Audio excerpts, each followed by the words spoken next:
Mr. President. Senator from Oregon. Mr. President, we have started a new year, 2022, filled with opportunities and possibilities. Yet, even as we contemplate new beginnings, many things remain the same, especially when it comes to the crimes and atrocities being carried out by the Chinese Communist Party.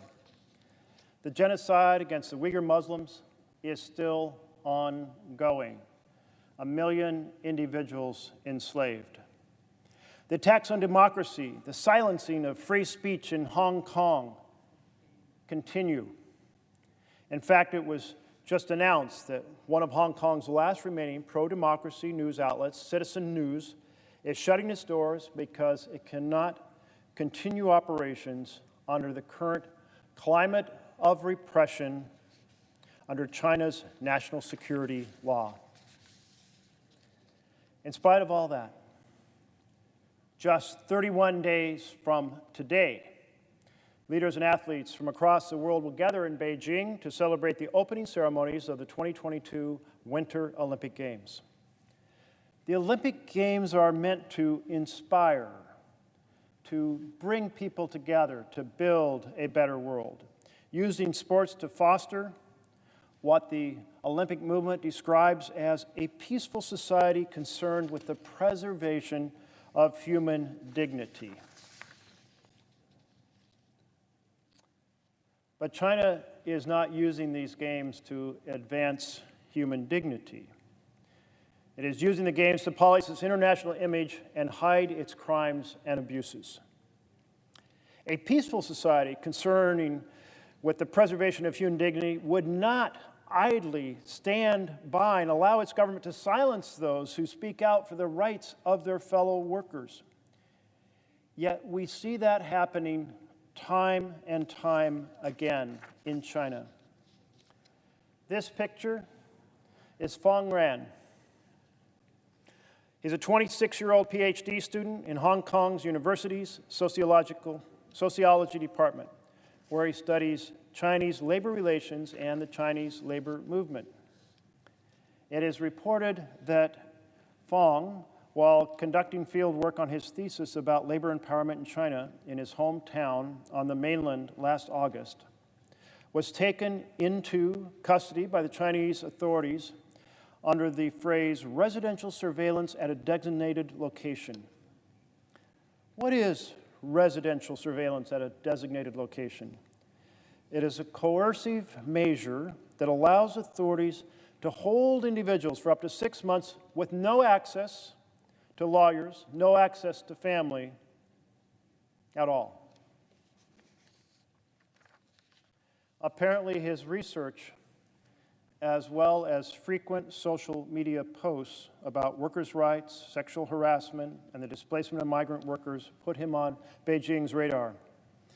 According to one article, this young man roamed the factory towns of southern China, immersing themselves in workers' lives and supporting them while they tried to strike or seek compensation for work injuries.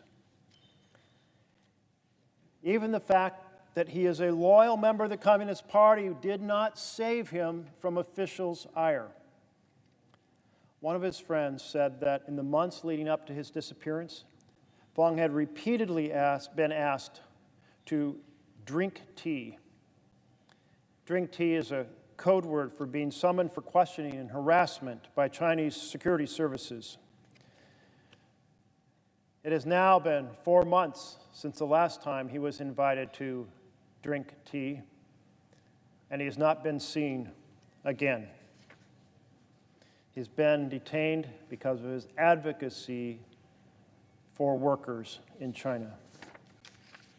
Workers, in fact, like 31-year-old Chen Guoqiang, a gig delivery worker. Gig delivery workers were essential during the pandemic to deliver food, groceries, and other needed items. While delivering scores of takeout orders a day, Chen would film short videos that showed the dangerous working conditions of the delivery workers.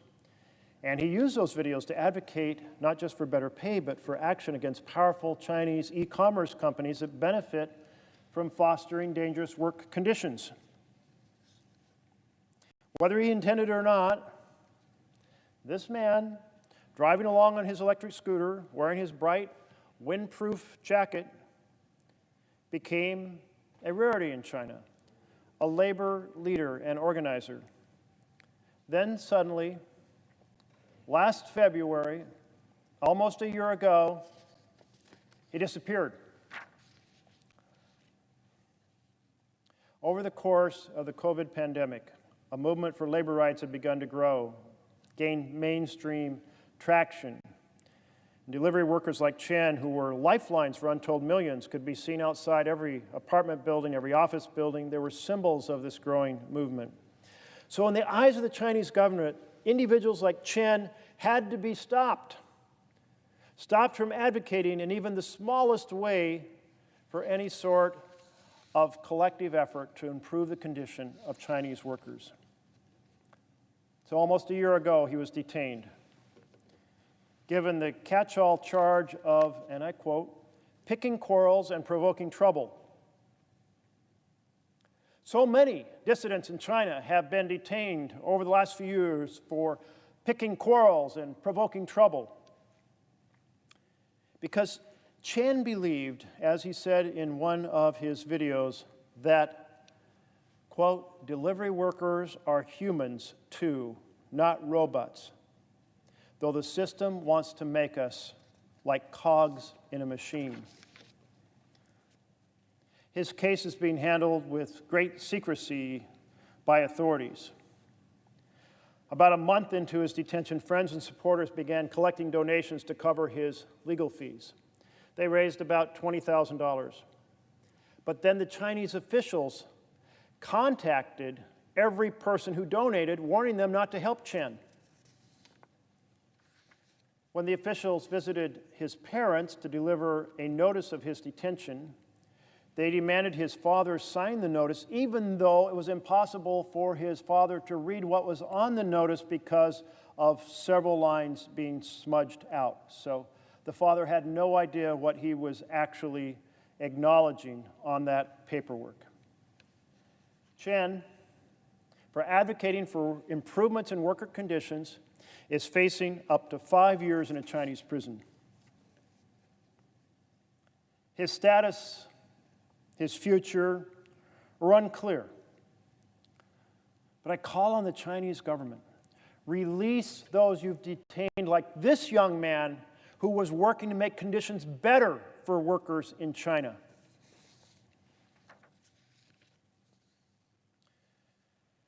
Well, here we are, just 31 days from the start of the Winter Olympics in China.